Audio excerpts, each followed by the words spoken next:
Hello, world. Welcome to the Women of BSV. We are super excited to have as our guest today Ryan X. Charles. Many might say he is the OG's OG, founder of yours.org, Money Button, the inventor of Paymail, and most recently, he is the founder of Coasian. So, Ryan, welcome to the conversation with us today. Thank you very much. I'm very happy to be here. Can we ask you, Ryan, a little bit about your background? Because we tend to like to go back a bit and find out about the people as well as just what they're working on currently. So. Yeah, sure. I'll give you the brief version of that. You can ask more if you want to know more. So Yeah. I'm a very technical person. I've been programming since I was a child, and I ended up becoming a physicist when I was in my 20s. So I was getting a PhD in physics at WashU. So that's kind of its own entire story, which I'm just going to stop right there and just say that in 2013, I decided to leave my PhD and get involved in Bitcoin. So from 2013, well, it was really 2011 when I discovered Bitcoin. I kind of started this new life for myself and ended up becoming a Bitcoin entrepreneur. I worked for several companies before I started yours.org, but ended up starting my own company, which I've spent, I think it was something like 5 years from start to finish of starting that company and ultimately selling that company. And now I'm creating a new one. So the Bitcoin era of my life is a major section of my life. And that's why since selling my company, I became very reflective. I'm like, wow, look at all the stuff that happened in that period of time. It's huge. So that's it. I'm sort of a highly technical Bitcoin entrepreneur. And then one other thing, since I was reflecting on my life this year, after I sold my company, I started to learn to think of myself as an artist in a different way than people would think. Like I don't create paintings or something, but I started to realize, I'm sort of like an engineering artist. That what I do is in the software that I create is like a creative endeavor for me. So since I learned to think about it that way, it's like that's why I'm so highly opinionated about some of the things that I do, because it's like I'm creating a work of art that I need it to be precisely that way, just like somebody creating a painting or something, except it's software. So I'm sort of a technical artist who really is interested in Bitcoin, and that's what I'm spending all my time doing. Wonderful. And that really rings true for me from everything I know about you, because Money Button was so different than anything else, all the other wallets, right from the word go, and then inventing the Paymail concept was such a huge departure from what had come before. But I was going to add to that, I think of you as an educator as well. Yeah, totally. I mean, I'm many things. That's why I have to give you the brief version, or I could just start talking. Yeah, I was going to say. 6 hours in a row. But well, I was looking at LinkedIn, and you're an astrophysicist as well, aren't you? Which is a that's correct. Fascinating subject Yeah, I'm in happy itself. to talk about physics a lot. I've got more content I'll be producing about physics. That's a whole other subject. But I think this is why. Let me tell a story about Bitcoin that explains part of my involvement. So I was a physicist. I was studying astrophysics, and I still consider myself a physicist to this day. I'm not doing experimental physics anymore, but I'm still doing theoretical physics, and I will be publishing some of this material in the years to come. I mentioned some of this when I was talking with Craig. I don't want to go into that right now. I'm happy to talk later, but just to finish the point, when I discovered Bitcoin in 2011, I was this technically minded physicist reading Hacker News. And I discovered Bitcoin. I remember the day, it was May 13, 2011, because it was so striking to me that I actually noted the day and have permanently remembered what day I discovered Bitcoin. I became really obsessed with it for about 3 weeks and did extensive research. And what I discovered when I researched Bitcoin was, holy crap, whoever invented this must be a freaking genius. Like, this is truly a remarkable invention where somebody solved every single problem necessary to make this exist. And I just remembered that from then until now. And that's part of why I was relatively early in believing that Craig was Satoshi Nakamoto, because you have to actually do enough research to start to appreciate there's a lot to this. This isn't just a scam. This is like a really smartly designed system that you can't just do this one day. Somebody spent a lot of time and effort figuring out how to build this. And everything started to align with Craig. And so when it comes to the education side, why as a physicist, the typical career path for a physicist is to become a professor. And that's part of why I was interested in physics. I've always been interested in teaching. And I recognize this in Bitcoin. There's a lot to learn and a lot to teach about Bitcoin. So I can see that reflected in Craig's life and his personality. And that's just part of what draws me in. And I got involved in teaching Bitcoin really early on. So you can find videos of me from 2014 teaching Bitcoin. I was a part of an organization called the Blockchain University, which was just created by some people in the Bay Area. And we went around the world teaching Bitcoin and blockchain to people in 2014 and 2015 and 2016, I think, is when that came to an end. But I've always been involved in that as well. And the reason for that is, Casey, you were talking about how you're doing this new business, your social thing. For people to really make a business on this stuff, the more you understand about it, the better. Mm-hmm. It's better for me if more people understand more about it, because that's less stuff that I have to do. And in my new business, I'm really trying to create a business where I'm completely on the same page as the other businesses that I work with. The more the other businesses are empowered, those are problems that they can solve that I don't have to solve. So it's in my own interest to understand as much as possible and help other people understand. And so you can see that thread in my whole career. I've been teaching people about Bitcoin, fortunately have gotten to know Craig, the inventor of Bitcoin himself, and have been able to produce that video series with Craig where we essentially covered everything about Bitcoin that we could think of and fit into that length of time. I think we'll probably do more after Craig's trial is over. That's a whole thing. He's kind of occupied with that right now, but we'll probably come back and do more of those interviews in the future. But in any case, in a nutshell, yes, I'm very involved in education, and I plan to continue to do that moving forward. When you actually, I think I heard this in one of your videos, that when you actually found out that it was Craig, didn't you just get a plane to London and go and meet him? Yeah.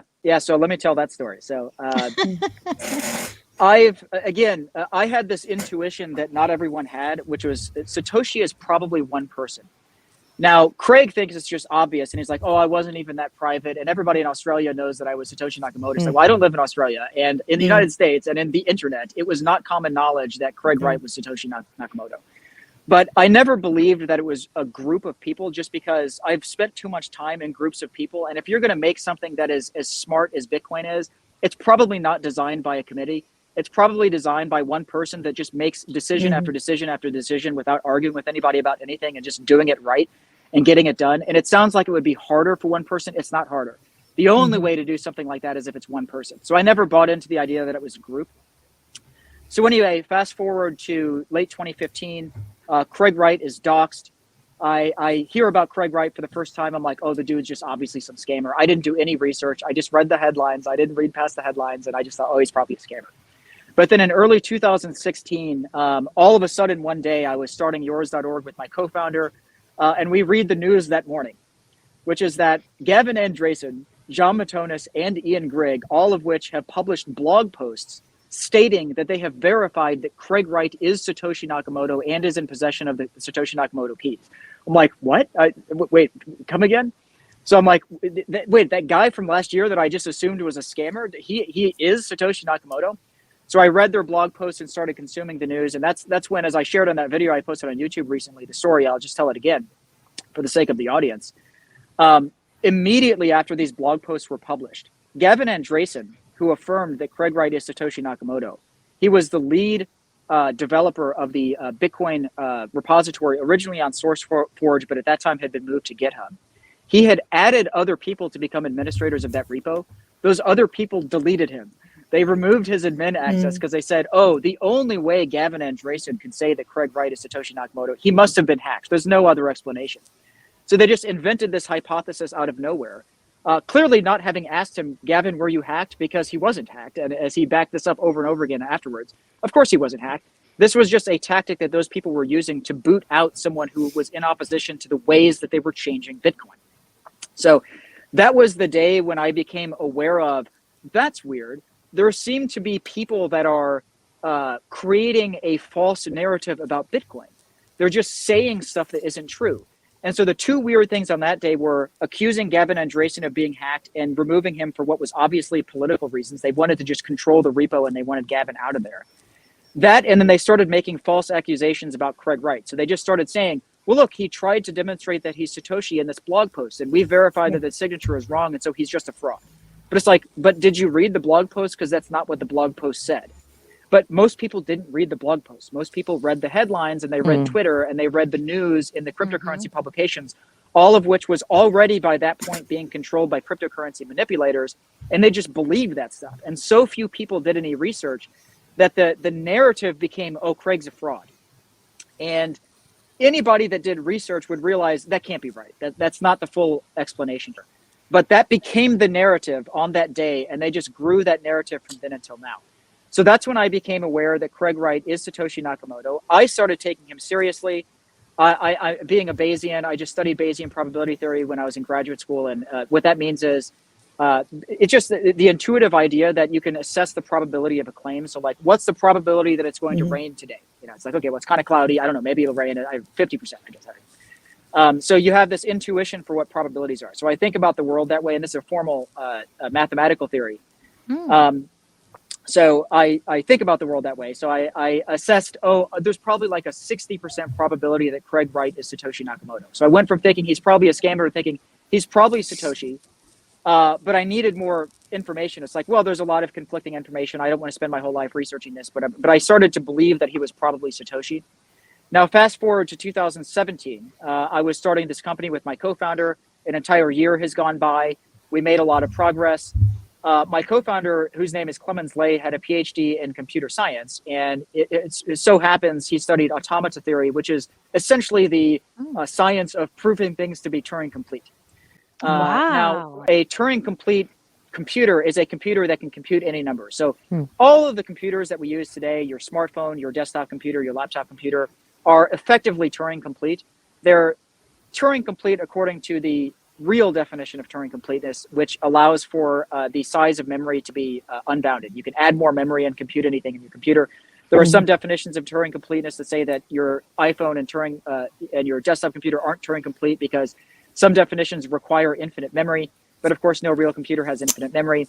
So they are de facto Turing complete, but you have to define Turing completeness properly. Anyway, this is a bunch of subtle technical issues, but it plays a role in the history of Bitcoin because the justification for the creation of Ethereum was Bitcoin is not Turing complete. We need a Turing complete thing that's like Bitcoin, but better. So we'll make Ethereum, which is a Turing complete thing that's better than Bitcoin.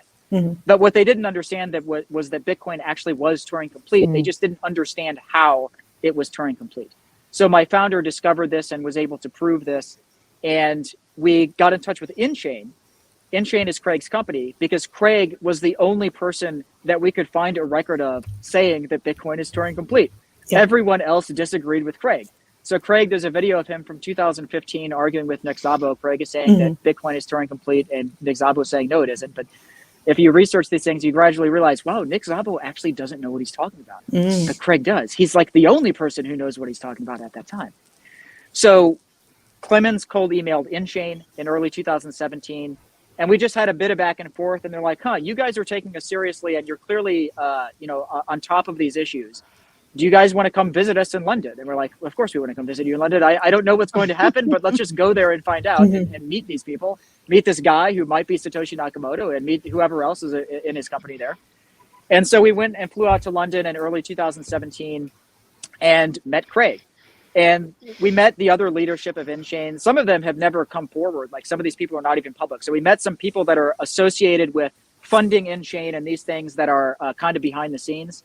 So as Calvin has stated publicly that it's not like Calvin is the only person backing Craig. There are other people backing Craig too, but most of those people don't like to put their face out there for lots of reasons that you can imagine. Because when you do, you probably get attacked by people. But anyway, there are other people behind there. And so we met a couple of people like that. And we had dinner with Craig and we spent an entire day. They just had this agenda, and the agenda was, you guys need to just talk with Craig all day. So that's what we did, which is kind of an unusual thing. I mean, like, when do you ever go meet people and just have this guy talk to you all day? Like, okay, whatever that is. But it was too weird and interesting not to do. We're like, sounds good. Let's just do it and see what happens. So we talked with Craig all day, and literally what it was Craig just whiteboarded a bunch of stuff and taught us all day long for like 6 hours or something like this. We had lunch and dinner with Craig, and I don't even remember what these things are anymore. But at the time, I remember thinking, wow, first of all, I don't even understand most of the things Craig was saying. Okay, so like for 6 hours of Craig lecturing us, it's like, dude, I can't even follow everything you're saying. And by that point, I was very senior in Bitcoin. I had been involved in Bitcoin for many years. I'd worked at several different companies, started my own company. There was almost no one with more experience than I was in that industry. And I'm like, I can't even follow everything this guy's saying. But of the things I could follow, I learned like 3 new things that I've never heard these, never seen this from anywhere. Like it was like the only way, like you're obviously Satoshi Nakamoto. Like there's no other way to explain this. I knew other people, I knew the other leaders, I knew the other people involved. Like you just obviously know more than anyone else that I've ever met having anything to do with Bitcoin. So I've raised the probability from like 60% to like 95 or 99%. So like he's almost certainly Satoshi Nakamoto. And from then until now, of course, I've had other engagements with Craig. Ended up doing this 50-hour-long interview series with Craig on YouTube during the pandemic. And there's just no other explanation. Craig is obviously Satoshi. Basically, there's a corollary. You have to understand, first of all, it's not that unbelievable if you're not involved in cryptocurrency to think that Craig is Satoshi. Most people won't have a problem understanding this. Like, listen to the guy talk for 5 minutes, be like, yeah, he's probably Satoshi. The only reason why people don't think that is because there's this massive disinformation campaign going on in the cryptocurrency industry. And when you arrive at the conclusion that Craig Wright is Satoshi Nakamoto, the corollary is, wow, the cryptocurrency industry is basically a giant scam, is the corollary. There's no other way to look at it. It's like, well, if that's true, all this other stuff is just not true. This is just a bunch of made up crap that what people are really doing is pump and dump scams, money laundering, funding the worst crap in the world. And that's why I tell people don't invest in cryptocurrency, because even if you think the number's going to go up and even if you're right, who are you funding? You're giving money to people that are the scum of the earth, literally. I just can't, I'm not aware of people doing worse things than some of the things in cryptocurrency. So who are you giving money to? Do you want to profit from that industry? So to me, there's a strong ethical side there where it's like, I don't even really care if there's more money to be made from speculating on the prices. I don't want to touch that crap because I don't want to fund those people. So anyway, It's so literally one of the reasons you're one of my favorite people in Bitcoin. I have to say that. Just integrity. Why? Just the ethical side? Is that what you're saying? Or? Just, Yeah. I feel you there. Yeah. You know? It's interesting. I appreciate that very much. There's a video on a TED Talks as well, which actually says about don't follow the majority because the majority are always wrong. And this is very much the case with when it comes to Craig. I'm from outside of the Bitcoin and the crypto industry.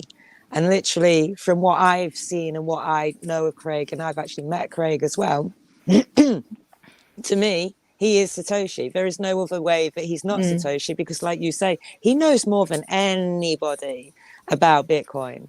You can ask him anything and he knows everything. There isn't anything that Craig doesn't know. And that's why to me, it's really obvious that he is. And it's so wonderful to hear you say and like just repeat that story as well. It is. And the misinformation, in your space was the first time that I'd actually been aware how bad misinformation was as well, and that's opened my eyes completely. I mean, my background is TV media, and they are very much responsible for a lot of the misinformation, and that makes me feel bad about that kind of industry. So it's really refreshing to hear you say all of this as well. So and thank you for your integrity and actually just pushing through with it as well, and actually thinking, you know what, I'm not listening to you. I know that my instinct is telling me this, and I'm going to meet the man, and you learnt from him as well, and blew your mind. It's worth saying, actually, on camera that Diddy, Rory, and I, all separately, we didn't know each other at the time, all followed you into BSV. And, and I mean that quite literally. You and your you leather mean from jacket. BCH during the BCH era, or exactly? Well, yes. It was like BTC, BCH, and then BSV. Yeah, completely. But I wouldn't have been so confident to sort of go forth and think of Craig as Satoshi without having listened to what you were saying. Me too. Well, thank you. It's good to hear that, and I'm glad. I mean, for what it's worth, I did everything I did on purpose, knowing that people would follow me too. Yeah, because I knew that somebody has to stand up here and just say the truth. Yeah. In 2018, there was a day. I wish I didn't delete this because I deleted all my tweets several different times. But there was a tweet that was actually historic that I shouldn't have deleted, which was in 2018, which was, from the moment Craig was under this, the bizarre social media attack in early 2016. It really was probably earlier than that because in hindsight, it's like, oh, some of this information was leaked to some people that really had something against Craig, and they've been doing this for years. So it's actually been going on before 2016. But anyway, By 2018. Sorry, I was going to say, did it not escalate as well after that BBC interview that he did? Yeah, so because the BBC interview, I've thought about that a lot. It's like, Craig, you did the stupidest thing you could I mean, he acted in the single worst way, where what he did was completely empower all of his enemies. Mm-hmm. So if he had never done that BBC interview, we'd be living in a different world right now. That BBC interview shows you Craig's complete inability to deal with social stuff. Like that, the situation elevated and just pushed him over some kind of limit that he couldn't handle. And he behaved in a way that just gave all of the power to his enemies, because there was no way to defend Craig after that day. It's like he just looked like a scammer based on that interview. So you had to really, really look past that and be willing to deny what everyone in cryptocurrency is saying. It's like, you know, but if you look past the headline, you look past the surface here and do research, he probably still is Satoshi Nakamoto. He's just also like, there's something wrong with him. You know, you gradually piece that together. It's like, well, he has Asperger's is ultimately the explanation. He was like, he really struggles to interact socially. And when he's thrust into the spotlight, he couldn't handle it at all. He really couldn't handle it and just behaved in the worst way and empowered all of his enemies. It's interesting you say that as well, because again, from my background, like directing, you get to know how people are and what their personalities are like from directing. And also I'm very interested in psychology as well. And I completely believed him because he was so cumbersome and so awkward that it's like, there's no way that he's not, because to me, you just wouldn't put book, yourself in that position if you weren't. So for me, that actually, and that's kind of ignited me a little bit more to want to find out more about him, where I came across yourself as well. So, you know, it's interesting you say that, because obviously you've been in this crypto industry, like I said before.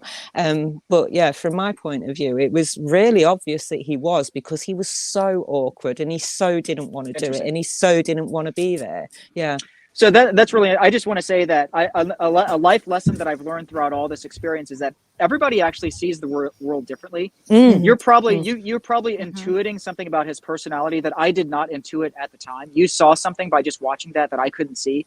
You probably have the ability to see that when I just didn't. I'm less tuned into the psychology there than you are. But you see, that comes from acting and being able to actually, method acting and different kinds of forms of acting, and being able to take a character from a page and being able, completely. So that's where that comes from. No, I have to agree. I would like to jump in here and say that it's fascinating about people. So, like you mentioned earlier, we do tend to see a headline and believe it.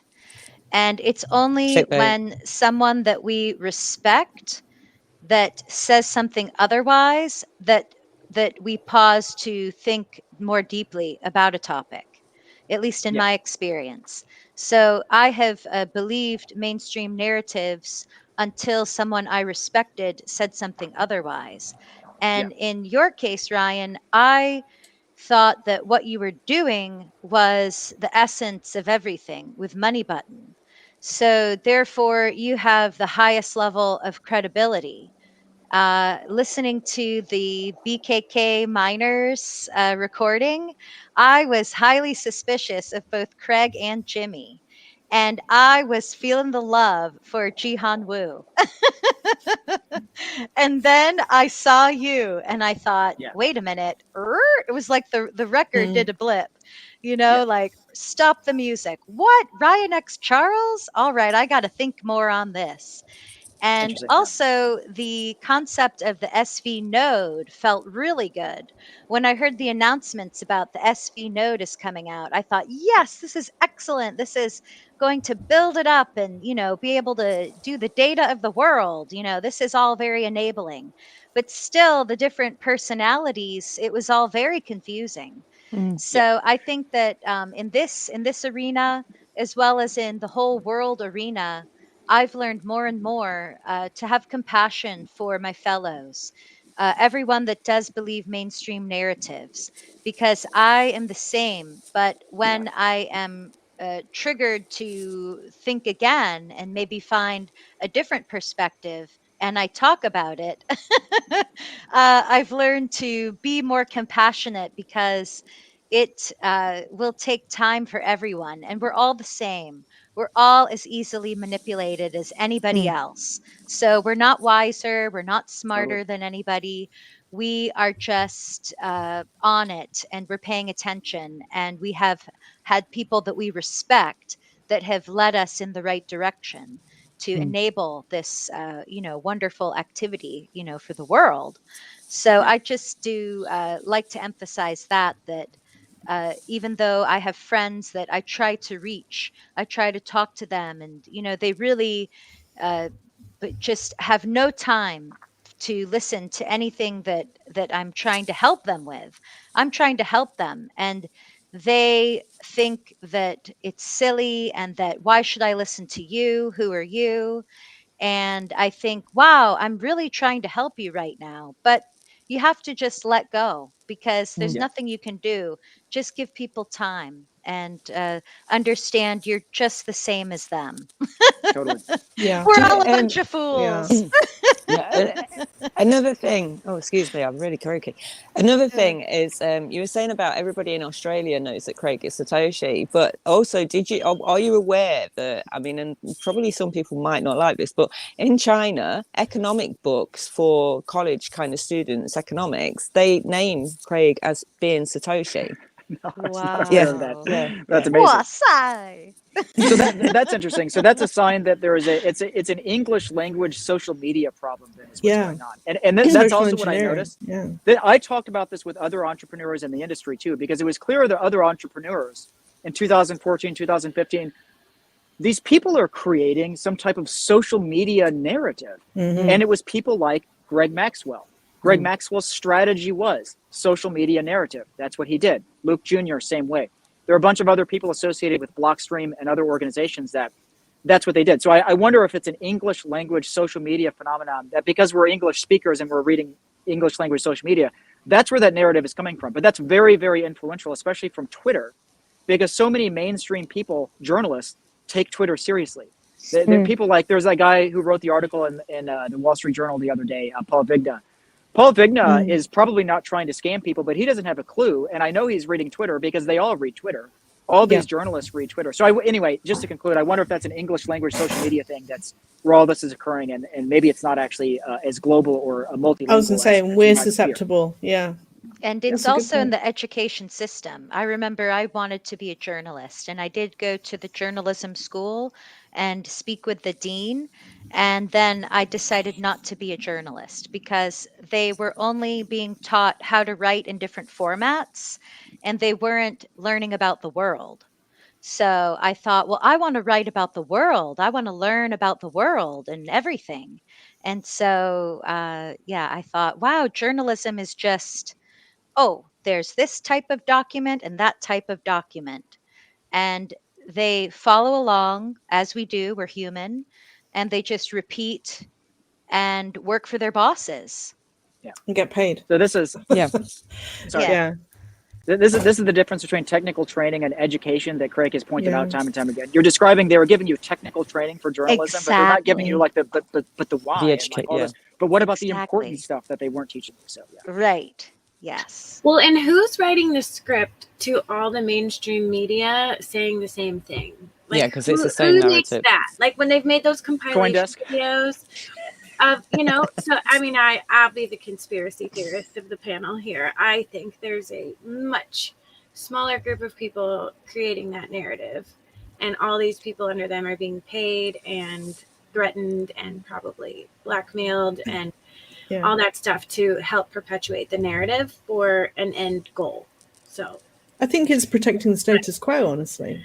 Totally involved in the court case. Well, whoever those people are that are funding IRA, that's more secret and all that stuff. Do you have any insight on that, Ryan? Well, I just say I think what you're saying is possible, and in other words, like I could point to some figures that I know are creating disinformation, like Greg Maxwell, because he's public. But what I've learned is, since I've been so tuned into the cryptocurrency industry, and I've experienced what I'm saying, that wow, there are people creating disinformation on purpose to scam other people. Like that's just what they're doing. I've seen the same phenomena occur in practically every other area in the mainstream. If something's being talked about in the news, somebody's trying to write that narrative and control things. And I want to share a funny story that's kind of will reinforce, let's say, the possibility that there's a bigger conspiracy, that it's people that are trying to control. That could be like MasterCard gets thrown around a lot as like an example of maybe it's the Master, because they're funding DCG and Blockstream. It's like, well, why is MasterCard funding these things? So the funny anecdote is, it's not so funny, but it's when I got involved in 2011 in Bitcoin, there was a weird narrative against Bitcoin. Now, there were people that were saying, I would go on the internet, I would promote Bitcoin. I would say something good about Bitcoin, and there would always be somebody saying something bad about Bitcoin in response. They'd say, oh, Bitcoin can't do this. And so I used to spend time arguing with them, and I would say, no, Bitcoin has such and such property, we can do such and such thing, we really can do such and such thing, and all this stuff. And I would be trashed for promoting Bitcoin. This weirdly changed over time. So promoting Bitcoin went from being the minority position to being the majority position. All of a sudden, you have all these people starting around 2014, 15, 16, 17. All of a sudden, it became mainstream to promote Bitcoin. But the funny thing was, they weren't promoting Bitcoin anymore. They were promoting some ridiculous alternative that's like, well, that's not even what Bitcoin even is. And what they were promoting was anti-Bitcoin. Yeah. So it looked like if you wanted to hobble Bitcoin, you would want to do precisely what actually happened, which was make everybody think that Bitcoin is some other thing than what it really is. And that by supporting that thing, you're actually hurting the real Bitcoin, because that's what actually happened. Yeah. The entire cryptocurrency industry is incredibly superficial and has served to set back all the real companies. I was so angry in 2017 because I was just trying to create a business that used Bitcoin and faced really absurd barriers from people who were saying they were pro-Bitcoin, but doing everything they could to stop people from starting businesses that use Bitcoin. So anyway, that's just, I am open to there being a bigger conspiracy, but I just don't know who to pinpoint. I don't know any figures, but I also know that if there is a bigger conspiracy, well, these are some seriously professional scammers that are not going to just tell you who they are publicly. So somebody will have to do some serious investigation to figure out who they really are. Yeah. Yeah. Sorry, say that again. It's profound, the level of social engineering, the level of manipulation. It's in modern day society. I just think the last 2 years, there's no better example in the last 2 years how out of control it is. Well, the narrative, yeah. It's so, I know. Yeah, that's a whole other. We'll be banned from YouTube or something by just talking about it. I know. Yeah, it's the same phenomenon. Here's what I've noticed. Although I don't know anywhere near as much about like biochemistry as I know about Bitcoin. You got to read past the headlines. I've learned this. Like, wow, the same phenomena is happening in COVID, where what you have are a bunch of people saying, "Don't you believe in science?"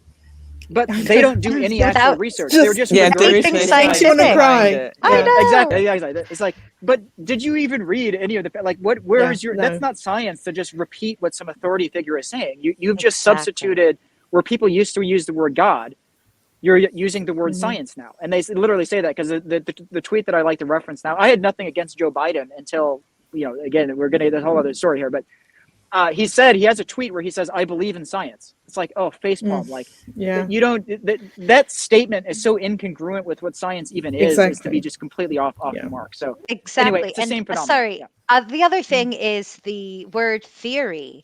I mean, science is a tradition of theories as well, and of experimentation. So I think that. I mean, we can't prove gravity, right? Gravity is a theory, but we could say that we have lots of evidence of gravity existing. And so to discount the word theory or theories is to try to manipulate people from thinking. Yeah. I see, because they'll just say, "Oh, that's just a theory." Is that what you mean? Like they'll use that against they'll you, belittle the word theory.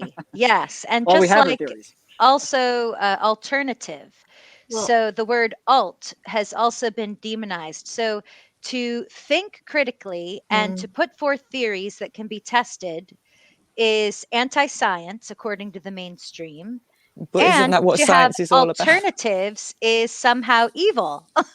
So they just want to say, do what we say, and there's nothing else. And you must not. How do they even make that where their position is the mainstream, and then everybody else is the alternative? Their voices are so loud that they're able to do that, and they make everybody think that the other position is the alternative to what should be the default, which is their position. Mhm. But it's Right. a narrative, it's a tactic that they're using to make an argument. Well, and this is the most important thing that we need to be doing, is taking back the information war. That's the thing we have to fight the hardest, is that narrative control. But from someone that was raised in the church and then kind of grew into an atheist, and then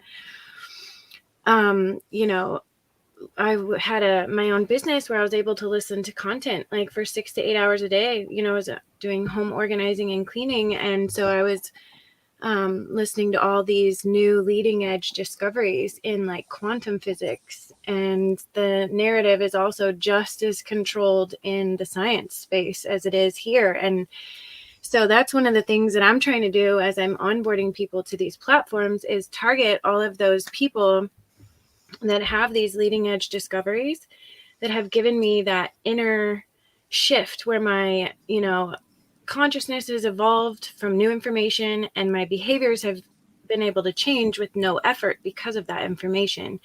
So I'm trying to onboard as many of those people. Speaking of money button paymails, that's like all the people like Greg Braden and you know, Bruce Lipton and all these pioneers in the you know, suppressed leading edge discoveries of science is who I'm trying to onboard to the I see. Interesting. first, Yeah. so I can like flood all of these people that are paying attention with like all that content before all the crazy stuff shows up. That's a good idea. Yeah, I have a similar philosophy. Like what I'm doing with my new initiative, the social Bitcoin web, is the more people do what you're saying. Like if you just do that, and then other people understand that's what they should do too. That's really how to build a network like that. We'll build a network of truth by being exactly what we think we should be. So the way to promote science is to be a scientist, do research, come up with your own theories, you know, come up, like try to explain what's going on, and look and assess evidence and throw out your own theories when you realize, you know, something's wrong or whatever. But be a scientist is what you should do, and that's what you're describing. And that's what I'm trying to do myself. Leading edge scientific discoveries that aren't being talked about enough literally can help you find that spirituality and that belief in higher power, because they are so profound and so important, and so, you know, it's amazing. So I could talk a lot about, because I mean, I'm as a physicist, I've spent many years studying quantum theory. I could speak about that subject specifically. I mean, that's one of my areas. Like I studied quantum theory, and I'll just briefly say, like I plan to publish this just on my website. I don't want to publish this in a journal because it's too much of a hassle, but I'm going to publish all my stuff just on the internet, because I know I can help build we need to get away from these, you know, there's nothing in principle wrong with, you know, publication or university or these things, but we shouldn't be locked into these things. We should embrace science however it is that it happens. And you don't have to publish science in Nature. You can publish it however, and we don't actually need those publications anymore. So anyway, I'm doing that type of research, and it's very related to quantum theory. And I could speak so much about that, because what you're saying is true. Like in science, you have, again, it's like, it's hard to know, are there someone pulling the strings, or is this some type of mass psychosis or something? But you have people in science who are very good scientists act not like scientists a lot of the time. And they'll just propagate beliefs along mainstream science that are just anti-scientific nonsense that are mainstream, that mainstream scientists believe, but science has nothing to do with it. I could give so many examples in physics. This goes on in physics, even alongside really, really good science. Those same people act anti-scientific in other ways, either in physics or in other areas in these things. So it happens all the time. Right. And a lot of doctors and nurses that I know are the most caught up in the narrative. They are hardcore adherents to the news of whatever the news is saying. But I do want to bring up that at the same time we can recruit a niche. Bitcoin is for the world. So even if people don't get it, or even if they are superficial, they also can gain the benefits of using Bitcoin. I agree.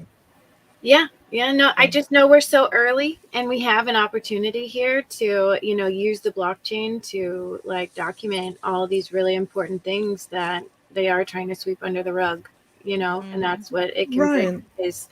can I ask a question about, is it Coasian or Coasian? I'm not even sure how to pronounce It's it. Coasian. I could explain the Coasian. name. So it's not okay. Co-Asian. It's Coasian because it's Coasian. named after the economist Ronald Coase.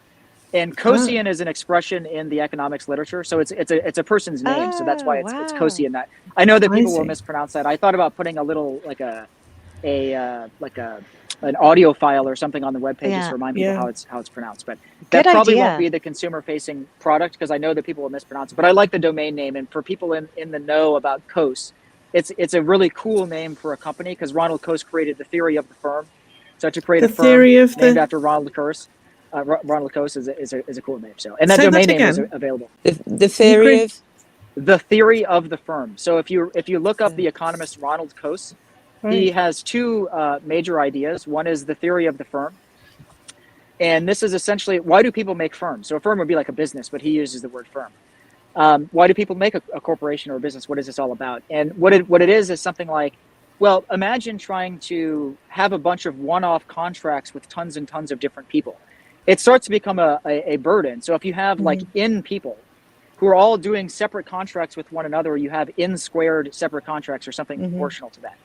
But if everyone just works for the company, then you only have one contract per person. So it's like a way of, I'm using my own language. I'm using computer science language to describe it. But in Coase's language, the transaction fees between all the different contracts are lower if you join a firm. So you have to read it from Ronald Coase because he has like a famous essay about the theory of the firm. And there's a sort of book like on hub it. and spokes.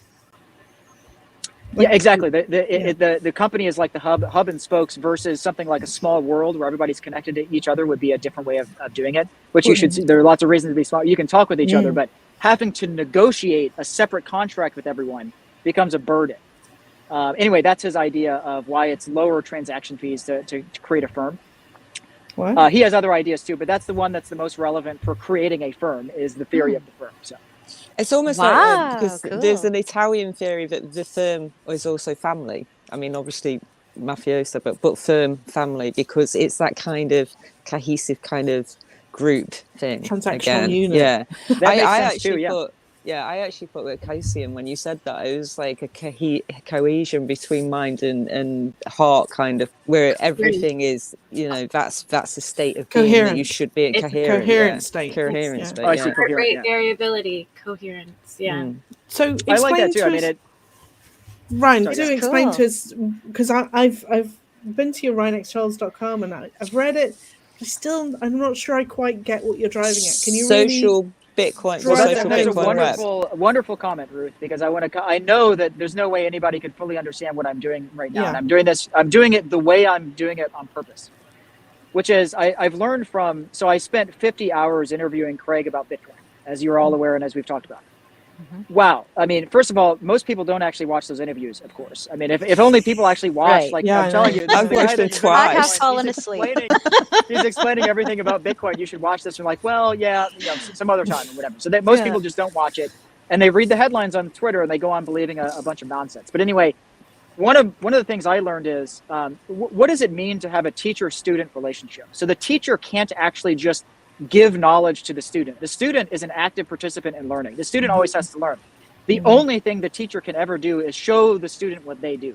So if the teacher is genuinely more experienced at some area, you show the student. So in physics, the teacher typically, depending on the course, but in most theoretical physics courses, they literally write math on the board. That's what they do. It's like they're doing it in front of you. It's not that you can't read the same material in a book, you can, but they show you doing it. And so you learn by then, oh, okay, I can see them doing it, and then I can do the same thing myself. And, oh, okay, they were able to solve that problem in 3 lines. Why can't I solve that problem in 3? Oh, okay, I can. And then you watch what they're doing. So I've learned this when creating a product. So there's no, like what I'm doing is complex enough that I'm like, well, it's going to take a long time to build this up. I can't really just explain it in words. All I can really do is show people what I'm doing. And so that's what I'm actually doing. So you'll see I have my own website, my own domain name, RyanXCharles.com. I said I'm making a bunch of protocols. I'm making a bunch of software. But the important thing is that I'm showing people what I'm actually doing, because what I want is for other people to act this way. Now, you don't have to own your own domain name or spool up your own website. Do whatever is appropriate for you. But I know that some people will understand the value of this and will start to do these things. And we are building a new network.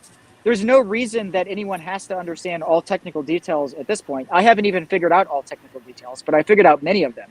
But I know what I really need is people need to start building an actual network. So if you fully own your own domain name, your own website, you can put the truth on there, and basically no one can censor you. Now, if you do something illegal, you can have your domain name hijacked. If you start doing something ridiculous like selling drugs on your domain name, well, I'm sorry, it's not, I didn't create that law, but the law is, you pretty much can't sell drugs on the internet pretty much anywhere. And you can have your domain name taken away if you do something that's actually illegal. But those are some really extreme scenarios. If you are promoting ideas about COVID that the mainstream doesn't like, well, they're not going to delete your website. You can put anything you want to on your website, and no one can delete that from you. And if your host doesn't like it, you can move to a different host. You can simply host the content somewhere else. So you can make it genuinely censorship resistant. So what I'm doing is I'm trying to show people. Now, I'll try to describe you in words what I'm doing, but I'll reiterate that it almost doesn't even matter. I mean, I plan to simply regularly update things so that you can follow along insofar as you are curious and know what's going on.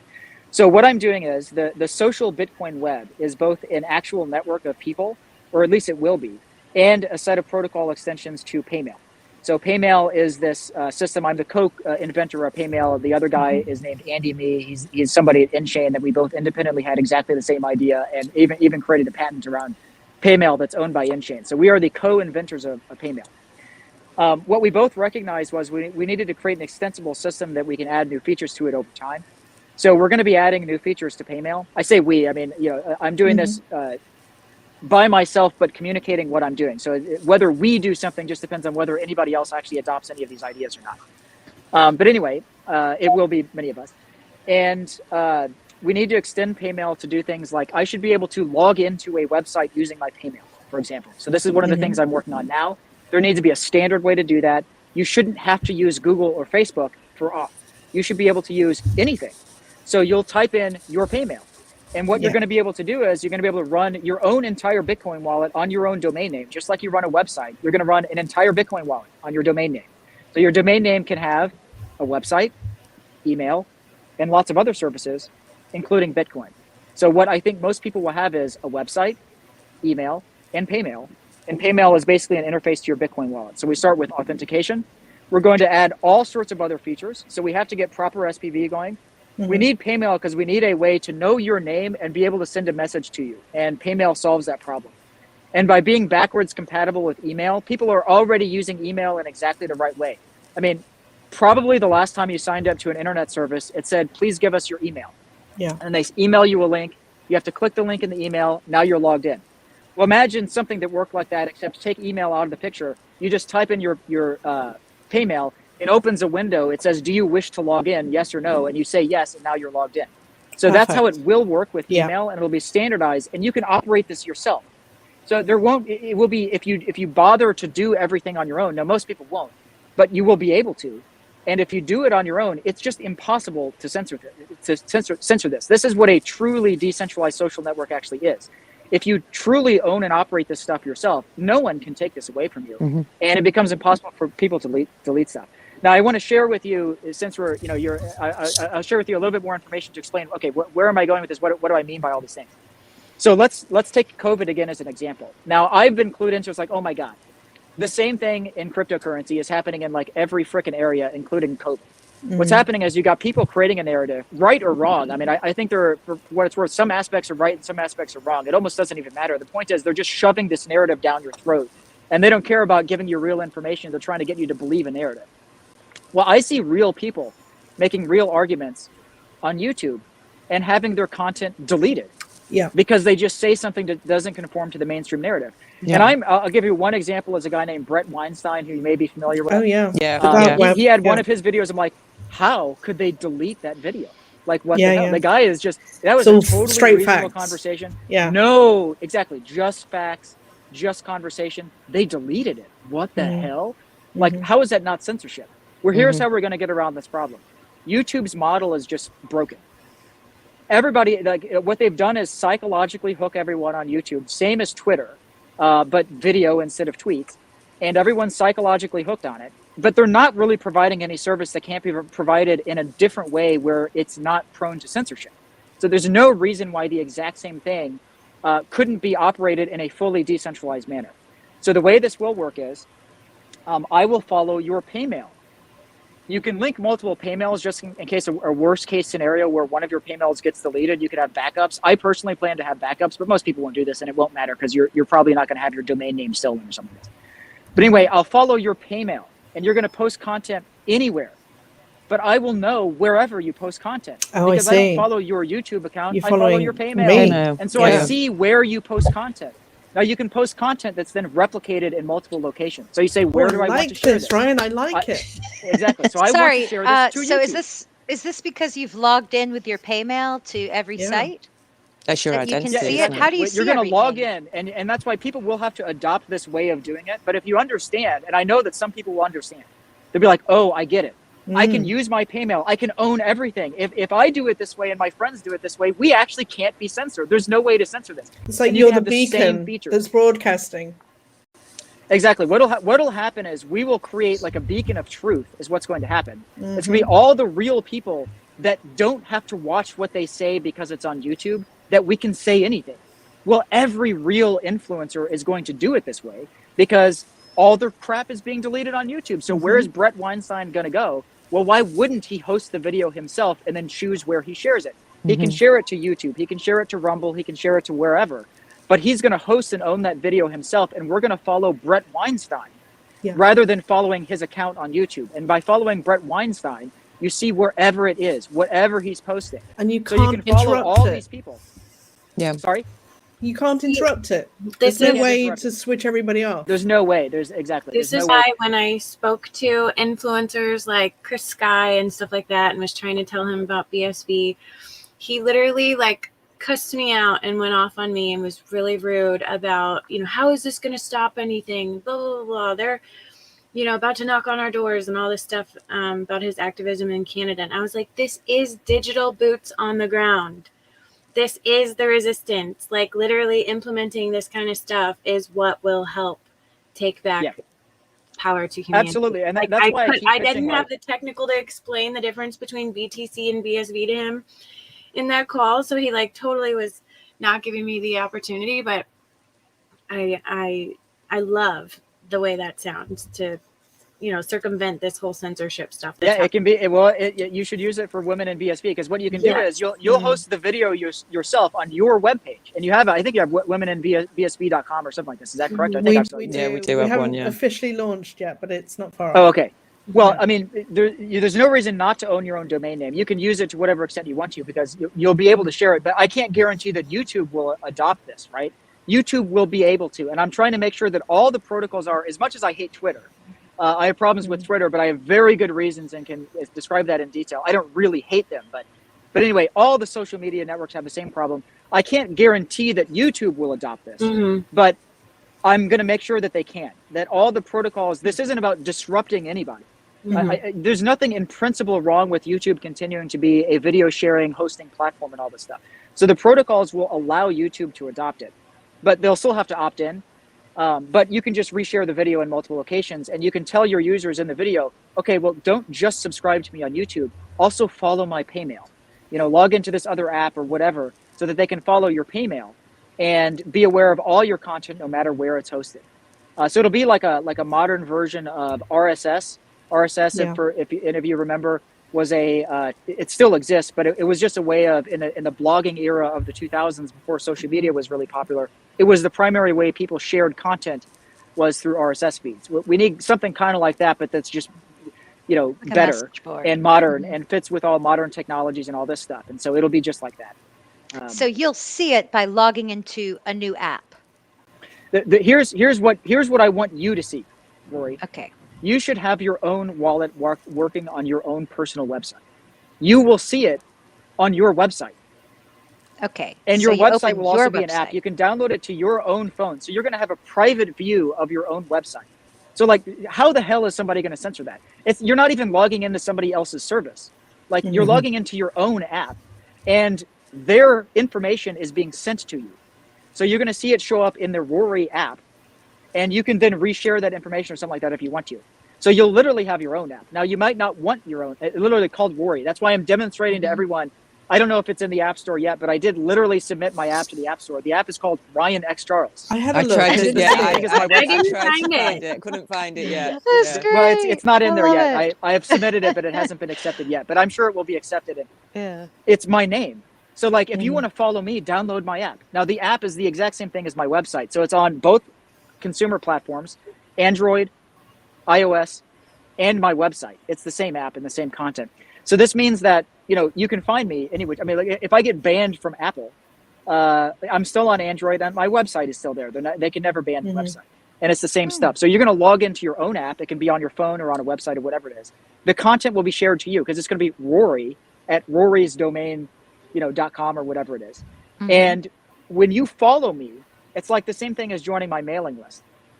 There'll be more than one way to do it, but the primary way that will work, the censorship-free way, is I will send you the data to your domain.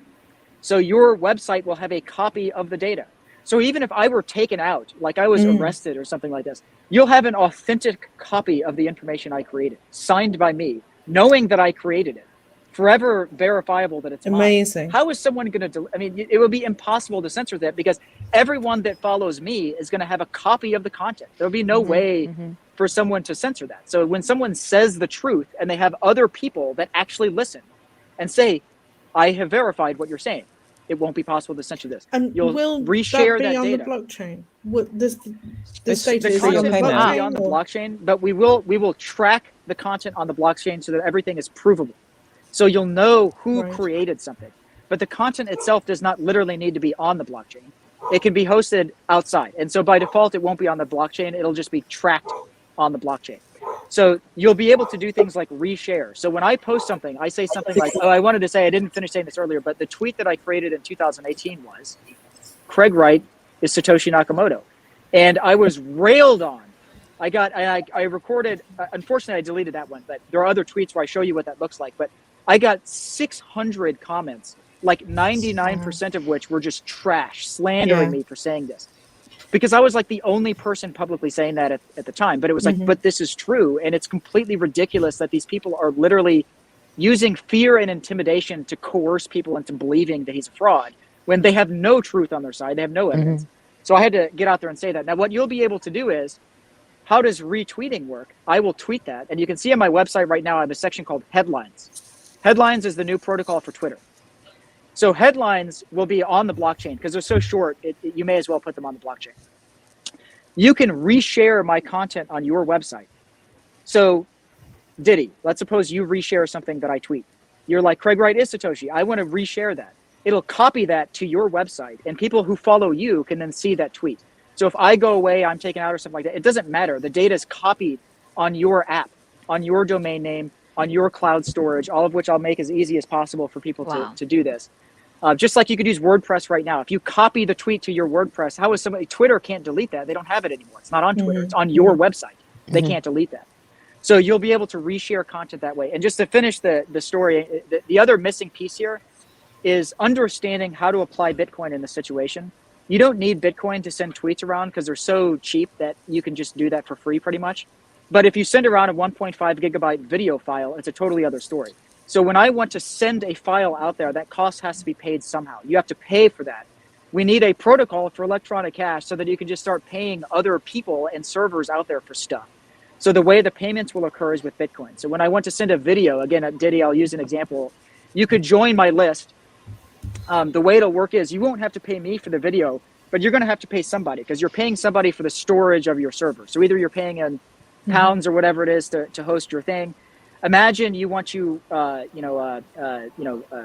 reshare my video. It's expensive. You could burden that cost to yourself and say, I'm willing to share this video to whoever wants to download it for free, or let people pay to download the video. It would be a very small amount, but they'll pay you in Bitcoin because that way it covers the cost of delivering the file to them. And you can't do infinite delivery for free. The only way YouTube is able to do this is because it's monetized with ads. You could do that yourself. You could monetize your own app with ads if you want to. But I think people will pay for stuff some of the time.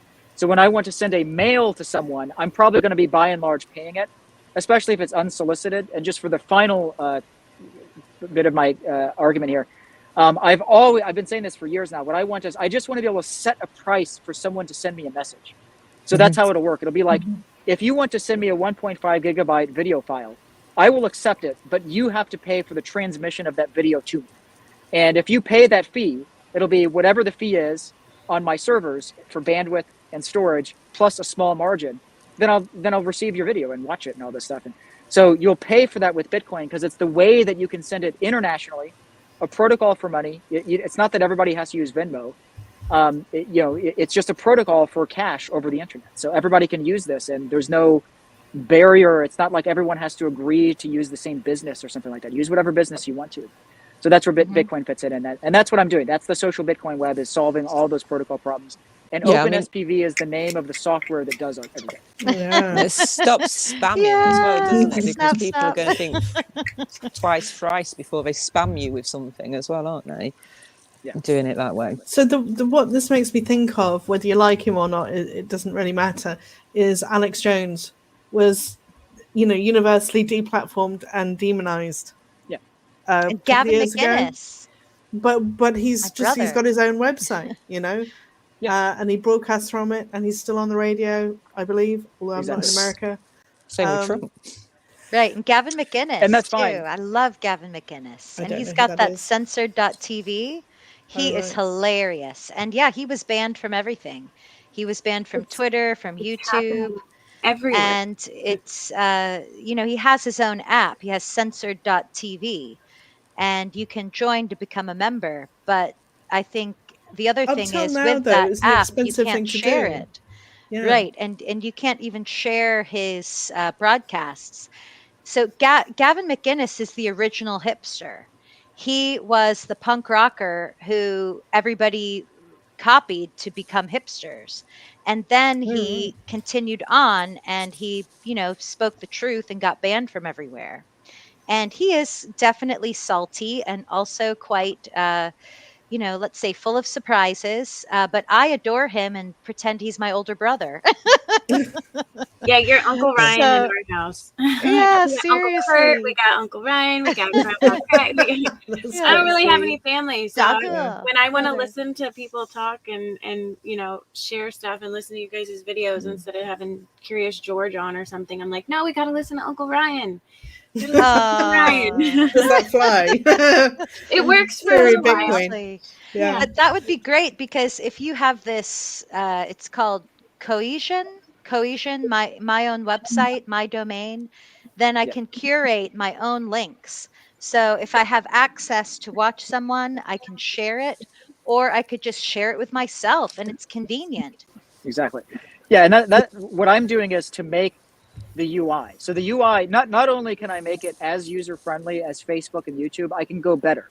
So Nice. I believe the only way to do this is, the only way people are going to adopt this is, it will actually be better than the existing social media. So there are tons of ways I can make it better. Of course, I have to hurry because they still exist and they have giant audiences that they can learn from some of these ideas and do that. But anyway, yeah, I mean, it'll be, you'll run a UI that you can run yourself with your own name on it, but that as user-friendly as existing social media. And so that's what it'll look and feel like. So it won't be a barrier for people to do it this way. It'll be better. You'll be like, oh, okay, I like this particular feature and this property of it just better than what I get on YouTube. And I fully own it and control it myself. How would people not want that? They will want that. Yeah. Absolutely. I mean, I love the fact that at the moment you've got like the kind of Facebook icon. So you click it, but it's Ryan Book, and then it's Ryan Tube, and it's Ryan Graham. So I love that. Yeah, I love that. I just exactly. love the idea. That's the whole idea. I'm trying to show, because I know that like the way I'll win people over to this idea is I just have to show people over that. So what I'm showing there is, well, there's no reason why you have to be locked into Facebook and Twitter to just post content. I can post the exact same thing on my own personal website. We do have to get these new protocols going so that Diddy, so that you can, if you want to reshare something, you should be able to just press a button to reshare it, exactly like how you currently do. But those are all problems that we can solve. So these are just protocol problems. Twitter and Facebook just didn't want to do it that way. So what they tried to do was monopolize everything. Craig has brought this up too. In the 2000s, we actually had a lot of decentralized technologies that were superseded by these modern centralized platforms. Because what they did was they just stopped even trying to make peer-to-peer protocols. They just made everything centralized. They're like, oh, okay, here's what we're going to do. We're just going to monopolize everything. into one giant platform and then serve ads. That's how they wanted it to be. But there's no reason why that has to be a better user experience or better in any way for people. That's just what they wanted to do. So if we do it differently, we can make a better experience that allows you to actually own and control your own platform. That's a good point, Ryan, because I used to use Usenet. Do you remember Usenet? With yes, the news server. Exactly. And that was Usenet is a great example. It's you could run your own Usenet server and it shares news. Yeah. It's incredibly out of date. And what happened was people kind of didn't know how to monetize it. So they built centralized, social media instead. But Usenet is a great example. Usenet was a protocol. It was like a decentralized news protocol. I mean, it was genuinely amazing. I learned so much on it. Yeah. And we need that, but updated. And so this is why Bitcoin solves such an important problem, because people really didn't know how to monetize stuff in the 1990s. They thought we need cash. And if only I could just sell something on the internet. But it was like no one could figure out how to do that. And what they figured out instead was to create hyper-centralized social platforms that monetize everything with ads. But now that we have Bitcoin, you can just sell stuff. You could just sell a little piece of information or whatever it is. There are countless ways to monetize this. So what you can do is you can provide a little UI for Usenet. And what they didn't have in the 80s and 90s that we have now is Bitcoin. You can just easily sell stuff. There's countless ways to monetize that you can now do that you couldn't do back then. So we really have a new opportunity to redo that. That's why I said I like to think of this as the 2020s were an opportunity to redo the 1990s. Yes. And I plan to cite the 1990s a lot because it was like, we can do the same thing. Slap bracelet. I think. Yeah, definitely. Yeah. No, I love the idea that we're going to repopulate the internet with, individual nodes again, rather than these big data silos. Exactly. It's just going to be spread it all back out again. Yeah, exactly. So here, the other thing I figured out is we can make blank Paymail aliases. So my Paymail, I don't have the software for this working yet, but what it will be is simply the name @ryanxcharles.com. So there's no name. It's just because I own my own domain name. I'm like, well, what if I just left that part blank and it's just @ryanxcharles.com? I was like, oh, that's perfect, because you know how people use their Twitter handle and they say Twitter name. Yeah. Right. But it's implied that it's this Twitter platform that everyone has to go to Twitter. But what if you just have your own domain name? And what people should do is they should have @domain name. And if you own your own domain name, it's just like the way that people use Twitter right now, except that you actually own it and it can't just be taken away. You can't have your content deleted. You're not subject to the algorithms on Twitter where they hype up the untruth or whatever. You can use whatever algorithm you want to. So I started doing it that way and realized that's how we should do it. We need to make sure that Paymail allows for a blank name, so that if you own your own domain name, you can use your domain name exactly the way that people use Twitter handles today, which is your domain name is your online identity. It's your online name. Perfect. Makes so much sense. And that is real freedom of speech as well, like you say, isn't it? Can I make a request? One thing I'd like, if it could, because this all sounds wonderful, right up my street. I love it. But what I'd really like to be able to do is to aggregate data from other websites easily as well. So can you make it so that you can kind of, like if I want to remember a quote or a couple of lines out of a piece of text I'm reading and pin that to my wall somehow, can you make it so that it can pick things up as well? Is that possible? So absolutely. So what I'm trying to do is, it's easy to make I shouldn't say easy. It is straightforward to make a protocol that lets that happen. But that requires that other people kind of buy into the idea and actually adopt these ideas. So if you want to share, suppose you are just reading a website like, I don't want to use Wikipedia as an example. Let me use just something like Encyclopedia Britannica or something that's written by people who are who they are and you can look them up. Anyway, how about it's just something that you like. Quanticon.org. Okay, whatever that Quanticon.org. You want to cite Quanticon.org. Right now, you could do that. You could take a screenshot. You could save the file to your computer and re-upload it to your website. It would be extremely cumbersome. It should just be a sharing button. And in order for that to be a sharing button, you literally click the button just like you would now with a Facebook like button or something. Except because you're logged in with your Paymail, when you click the sharing button, it shares it on your website. So that's how it should work. But in order for that to work, they have to add that button. They have to understand this, plug this software in, and they have to want to allow you to share content that way. So there is a sort of, there's a sort of adoption barrier where they have to plug that in themselves, which is why I think it's critically important. The only way this works is if these new tools are 10x better than the current tools. So we can't just replicate Facebook and Twitter and YouTube. We have to do 10x better than them. Mm-hmm. And that's the only way we're going to get new people to do that. But if we do make something 10x better than YouTube, Facebook, Twitter, and it's this paradigm where you own it yourself, everyone will use it. And that will be the new paradigm. We'll exit this terrible... I'm going to cut this clip out right here and send this to Grant Cardone, because I've been trying to get him and his 10x loud voice, educated on BSV. So thank you for that plug there. Great. Yeah. And for anybody in the rest of the cryptocurrency world, like, you can only do this with BSV. Like, these scalability arguments are not just theoretical. How the hell would you do that? It would be impossible to do this on BTC or ETH. It cannot possibly work because they come nowhere near. Like, I was talking with, so the narrative right now is that Twitter added Lightning. Do you know that Twitter added Lightning? You can just tip someone with Lightning Network on Twitter. No, well, we've got Pearson. It actually works. Exactly. Like, they say that they've integrated Lightning, but I'm like, my friend told me this. He's a cryptocurrency guy. I'm like, there's just no way that's true, because I know how Lightning Network works. It would be impossible to make Lightning Network actually service all Twitter users. And I realized I was right, that they haven't just plugged it in. It doesn't work. There is a wallet that you can download, but it doesn't actually work for all Twitter users. Like, you can't just start doing it that way because it would break. It supports nowhere near enough users to support Twitter. So the scalability matters. And yeah, PureSend is a good example of doing this in practice right now. And you can do it with BSV, and you really can't do it with ETH. I don't know all of the other ones, but all the other ones, there's no reason not to use BSV. BSV solves the problem. And I don't want to research all the other ones, so it's a whole other story. But you definitely can't do it with BTC or ETH. So. And with your new endeavor, this Coasian, do people that get their own domain name, let's say Sally or at Sally.com, can Sally do that without having any BSV or using Bitcoin at all? Yeah. So what you will, okay. I'm not sure I want to, I do have a solution to that. I'm not sure if I want to say. So I'm launching the way that'll work. Here's my answer to that one. I'm creating my own product because I know what's going to happen is everyone going to go buy a domain name, set up a website? Even if it's easy, most people still won't do it. I think it's really important that the protocols support this, just like email today. Most people don't host their own email, but you can. Email is a decentralized protocol, but most people choose to lock themselves into a service provider anyway. Okay, I'm going to make my own version of this that solves that problem. So what I will tell your friend is like, just sign up just go download this app. And there you go. Now you're onboarded.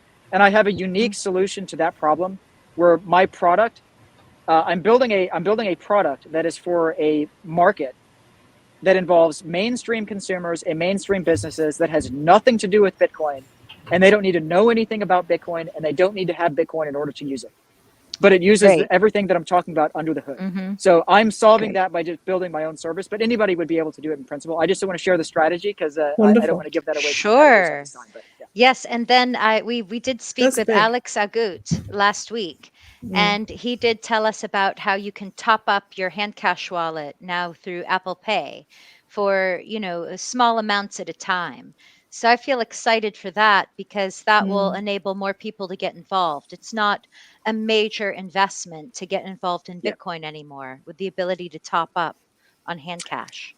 And can we tell Ryan about microsite? Because that's also, I think this kind of... You're getting ahead of yourself, Diddy. Yeah, well, no. I thought it too, Ruth. I thought it too. I don't know and we could cut it out if we need to. But. All right. Well, so there's a wonderful app, and I don't really want to talk about the person who built it because I get the impression they're quite happy being not in the spotlight. But we're may basically bring out a sort of a similar competing version to what they've built, and hopefully get it so that it's nicely templated. So we're allowing people to build microsites, one-page websites, and hosted on chain, like a competitor, like Samcart, even. It could be used for all manner of uses. But it's not that far off from what you're talking about. Share your screen and show him. No. let's not go there. But so the idea is that it turns the website into a token. So it's not that that's important especially, but it's just the mechanism by which it's created. But I love the idea that you can then send yourself that token and move it to a different, hosted website if you wanted to view it through somebody else's app. So there's a powerful concept, I think. And what I'm trying to do is create a lot of templates so that people can create something attractive easily, basically. Yes, and without as an a bit English of a teacher, no-brainer. I want to use this technology to make my own website. So then I could have English as a second language sessions online with students all over the world, and they could pay me through this website, through PayPal or through BSV. So my question would be to Ryan is so my site, it's just a one-page WordPress site, right? But if I move my one-page WordPress site on chain as an NFT, and then I have my Paymail is that possible? So that the site is hosted on chain, but the Paymail address, obviously I can forward, I'd only have to do domain forwarding, but would I be able to use the Paymail address? Server. So Not unless that it was is hosted. What you can put anything on chain you want to, but I don't know how to eliminate other internet technologies if you're asking that question. I mean, like, you're still going to have a domain name, and you're still going to have, like, the user has to query something. I mean, Bitcoin doesn't solve every problem. You can put the content itself on the blockchain, but how does that get to the end user, and how do they query? And names are something that's just not solved by Bitcoin at all. You have to have a separate naming system, which is why I use DNS, domain names, and Paymail are just email addresses, because they solve the naming problem. But Paymail is not linked to Bitcoin. It's a separate system. But to me, that's okay. Like, I'm happy to embrace the two. So what you could do is you could just have a website where you could say something like, and here the data is being, you could essentially create a web server that delivers the content from a particular transaction ID. And you could build an entire website that worked that way. But in order for the user to not then also go through internet technologies would mean building like a custom browser or something like this. Like, anyway, I don't know if I'm being clear, but you can do what you're saying. It's just that you're still going to be a domain name involved. There's still going to be another app. There's going to be stuff that isn't on Bitcoin in order to fully solve that. But even with these microsites, the images are not uploaded to the chain. It's just the text, the web page. And that makes sense to me. I mean, exactly. Like it will probably always be more expensive to put things on chain than to store it in cloud storage. And when you realize all you have to do is just put a provable hash on chain, that then the user can know that the content hasn't been altered without necessarily paying the fees of actually putting it on chain. So you just have to have a way to query all that information. So there's all sorts of additional protocols we can create. Imagine anybody could host a file that is identified with a SHA-256 hash. And you can use any such service to query for that file. And those services would be cheaper than storing it on the blockchain, because you don't deal with all this sort of miscellaneous issues that have to do with Bitcoin specifically that just have nothing to do with your content. So it would make sense for me to do it that way. The text on chain and then videos linked off chain or something like that. Yeah, for sure. I mean, but you'll have to host your Paymail. Will that require server services then, or will you offer it as a service? I don't know any other way to do it. I mean, I don't think you can solve names just using Bitcoin. Like, you're going to have to use domain names and something else. I'm unaware. I just mean to run your own Paymail for your service. Running your own Paymail means buy a domain name. I mean, that's all it means, right? Okay. But you have to buy a domain name. You have to follow the Paymail protocol, which means you have to have a DNS entry that says where your Paymail is hosted. If you self-host it, you then also have a .well-known file that describes the Paymail services that you do. And then you have to actually have those services. And the simplest service is to share a Bitcoin address, but you shouldn't really be doing it that way. What you should do is actually have a full SPV service, which is where people can send and receive transactions, which means running some software that's hosted at the domain name, exactly like a website is a web server that is a piece of software that delivers the website to the end user. You're going to have a web server that takes care of this stuff. I don't know how else to solve it. In my opinion, what I'm describing is the right The way to solve different it. use cases, I think, because by minting a microsite, you're essentially creating something fairly static. But what you're talking about is a really dynamic website that's going to be changing all the Exactly, time. yeah. I mean, So if you create they're it quite in a different transaction, animals. Yeah. Okay, I get it. Complementary, maybe, but different. Yeah. yeah. So you can use a Paymail would be a Paymail and or domain names are a way to query the latest version of the website, because there's no way to update content once it's inside of a transaction ID. So what if there's a typo? How do you update it? You have to create a new transaction and then link to the newest one. So how are they going to know what's the newest one? Well, they have to have your name and look it up, and then you'll tell them, here's the newest one. And that the only way I know how to do that is something like domain names and email addresses, which is what Paymail is. That's good. I always have a lot of typos. Yeah. Doesn't everybody? So that's important to me. My worst thing. Just You should read Craig Wright's stuff on the Slack. It's like, honestly, I don't know whether it's he's using dictation software, but it's not good if he is. Anyway. Oh. Yes, and also Ryan, you take a stand, and I like that. And I remember you took a stand even culturally about in regard to Twitch. Twitch, sometimes they did those big hooplas, and it was a big fizzle out, and they just did it for marketing purposes only.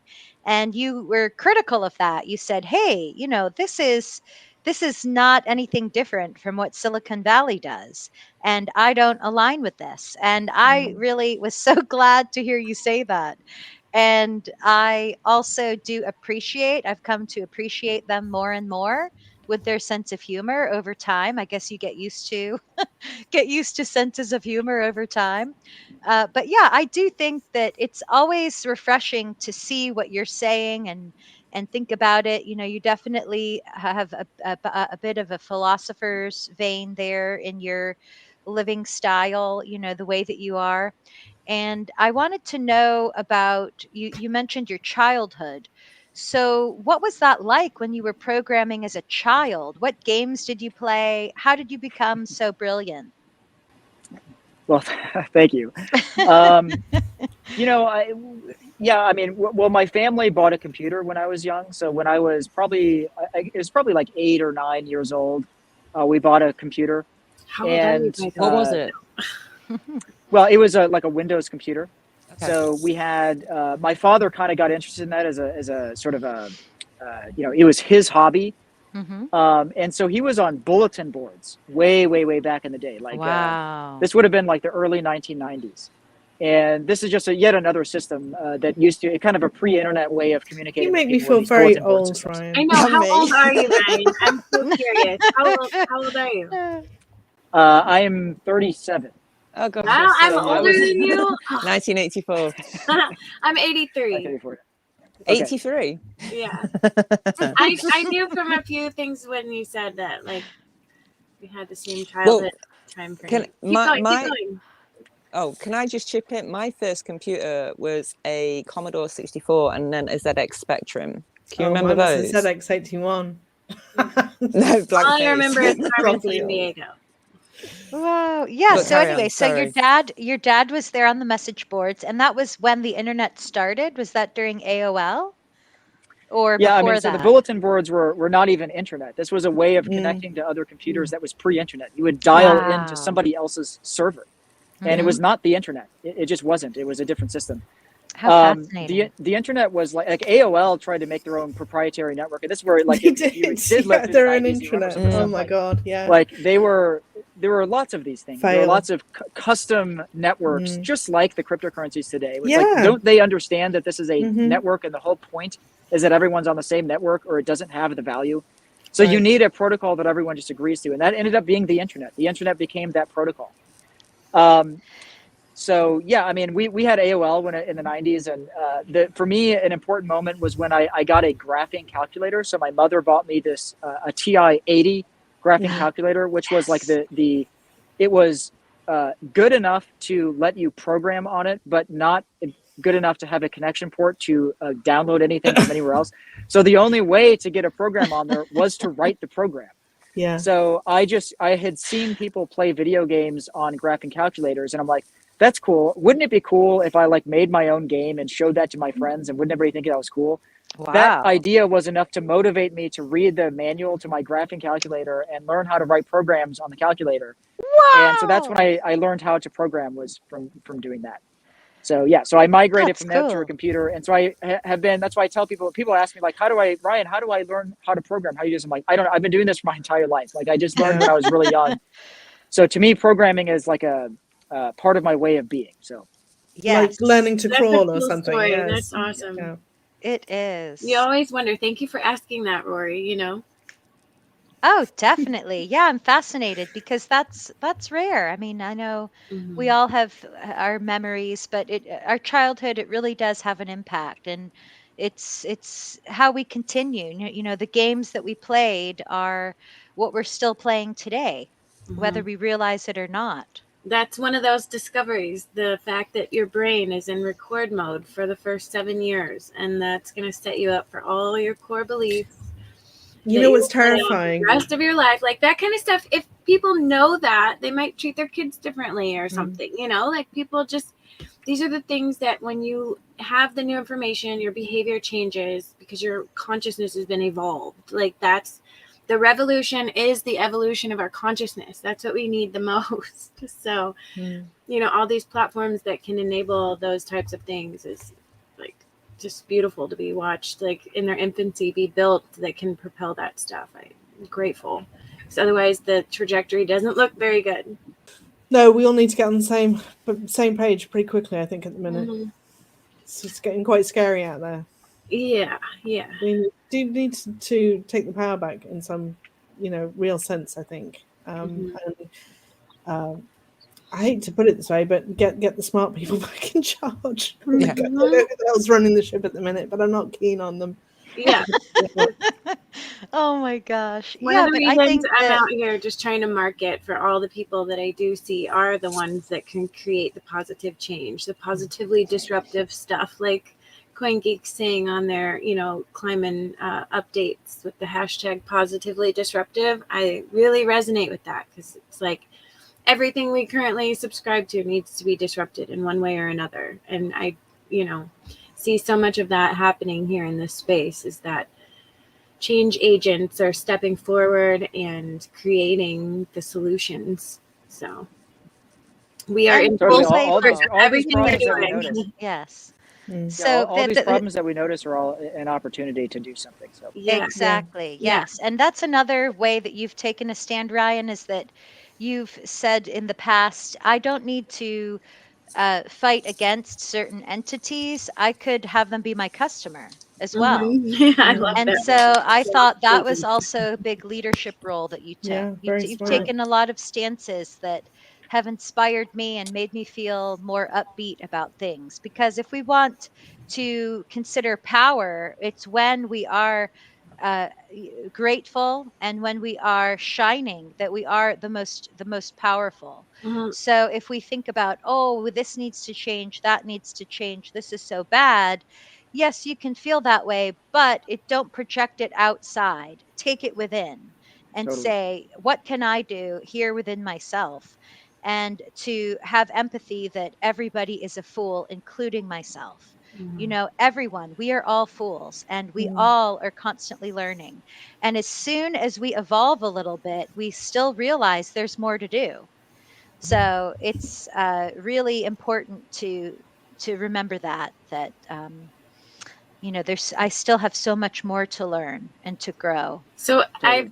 I've wanted, on that note of going within for information and wisdom. I saw you mention that you had done some deep meditation while you took a break and all that stuff. But when did you get into meditation? And are you getting any kind of like downloads from them for these things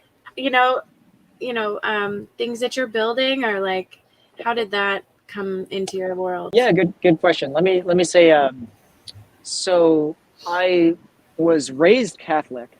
I became an atheist when I was young, and I had a spiritual experience in 2019 that made me reconsider religion. Like I had basically been blocked. We could distinguish between religion and spiritual things. But let's just say made my mind open to all that stuff.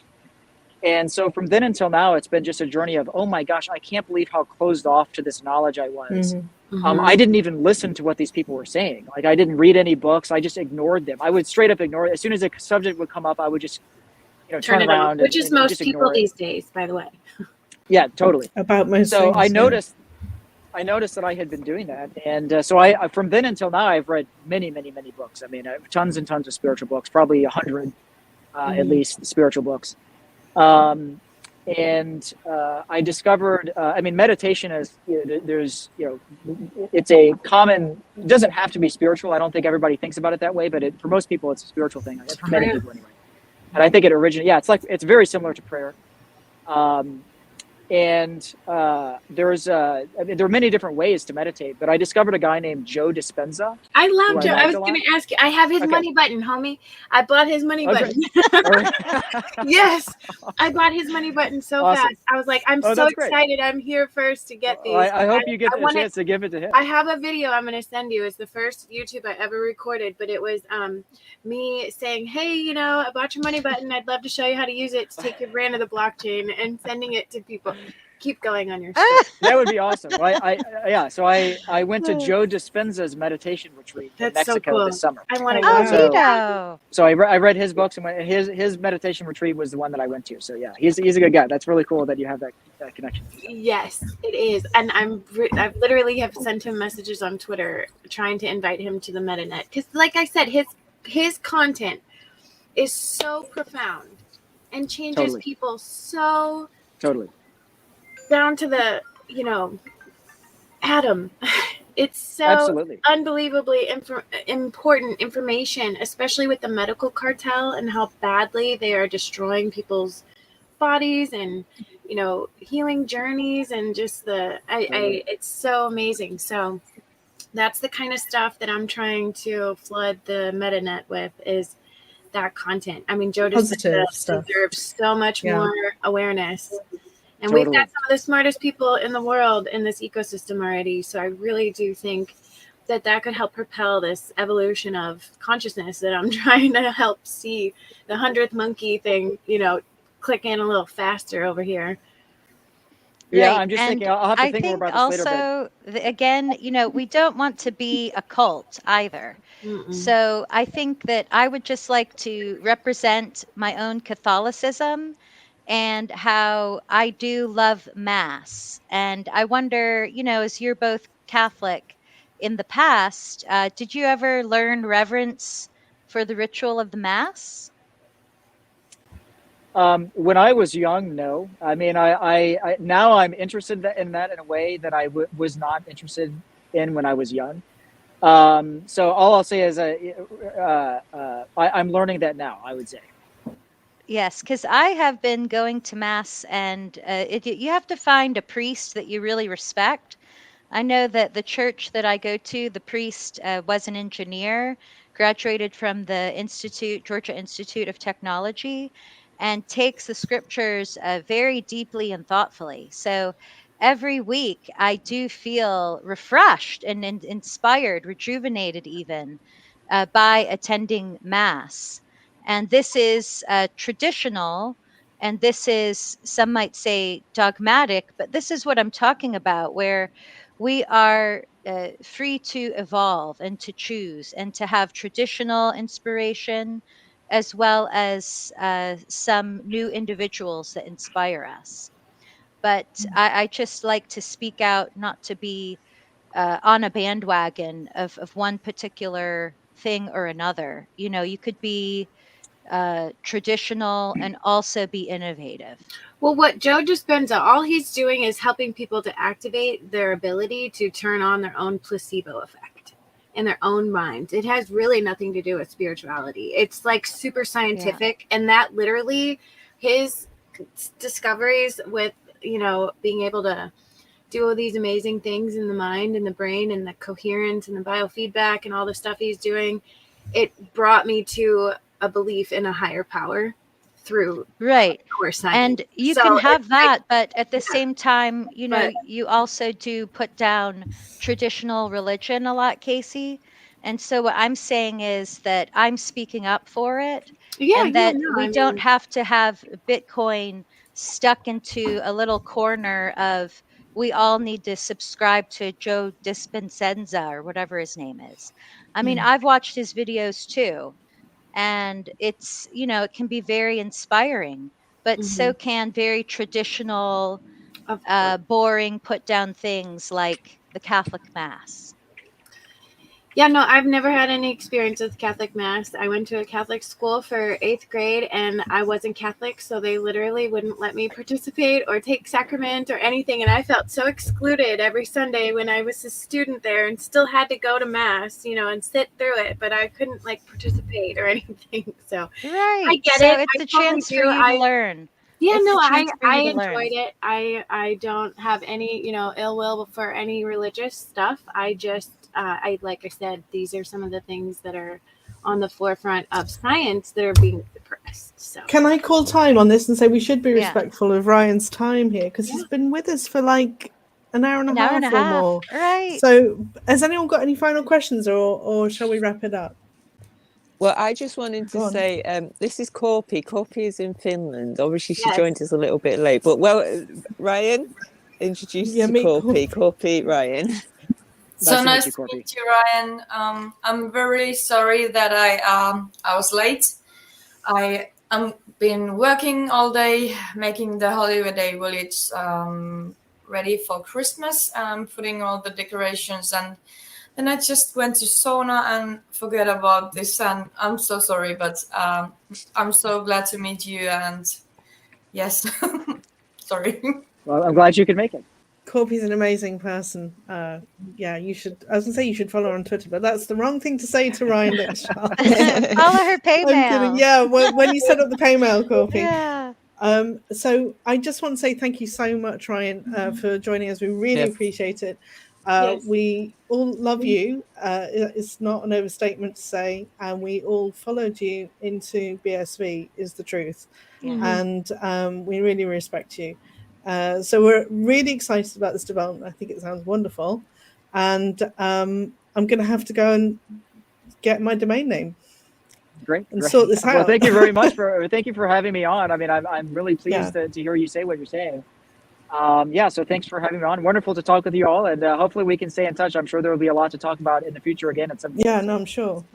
Yeah, How definitely. can people get a hold of you? At best is email for now, then? Is that really the only thing you're on? You're not on any other social networking platforms? Or? Well, I'm on YouTube, but what I would say is Oh, please okay. just visit my personal webpage, ryanxcharles.com, and everything will be on there. And not everything's on there yet, but what I'm doing is that will be the center point. So for people that want to follow me, all you need to do is bookmark my personal homepage, and exactly as many times per day as you care to know what I'm up to, you can just visit my personal webpage. I'm sure I'll update it at least once a week, but it's almost every day, because the app that I'm building on that is the same fundamental architecture that's going into all of the apps that I'm building. So you'll literally see what I'm creating happen if you actually visit that webpage. Fantastic. Very exciting. And I want to copy what you're doing for myself. Yeah, no, we will. So, We will. yeah, I'm going to learn from you completely. Perfect. Thank you As so much, always. Ryan. Thank you, Well, thank you very much. Ryan. Great We to love see you. you. Now. Yeah, Thanks, come bye back now. when you have more updates Wave on your over. projects Totally. so we can highlight them for you on our show. Absolutely. Let's do that in a few months. I'll have more to update. We can talk again. Okay, cool. Thank Okay, you. I'm pressing end now.